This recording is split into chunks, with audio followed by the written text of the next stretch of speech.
Conditions de travail dégradées, manque criant d'effectifs et impossibilité d'effectuer correctement ses missions, la police de Seine-Maritime est dans une situation si alarmante que les syndicats ont demandé à être reçus urgemment ce matin par la préfète de Seine-Maritime pour un comité d'hygiène et de sécurité extraordinaire. Selon les policiers, la situation s'est particulièrement détériorée ces dernières années.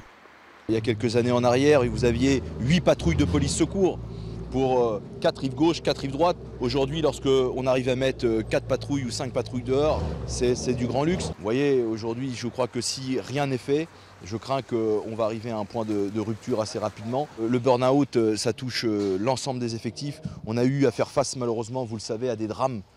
C'est plus près de 50 policiers qui se suicident par an en moyenne, pratiquement. La circonscription de Rouen-Elbeuf est particulièrement impactée par la baisse des effectifs. Conséquence directe, 25 000 dossiers sont en attente sur cette zone.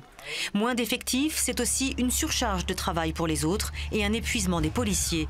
Ce sont parfois des services entiers qui se retrouvent en arrêt maladie, selon les syndicats.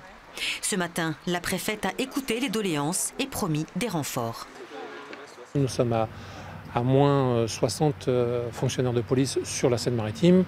Pour nous, il en faudrait au moins une centaine pour pouvoir appliquer la PSQ qui va être mise en place sur le Havre et régler les affaires courantes, entre guillemets, et donner un petit peu d'air à nos collègues qui sont sollicités tous les jours. Le syndicat SGP Police a mis en ligne ces jours-ci une pétition de soutien à la profession, un clic pour des flics, pour alerter les citoyens sur les difficultés de leur mission.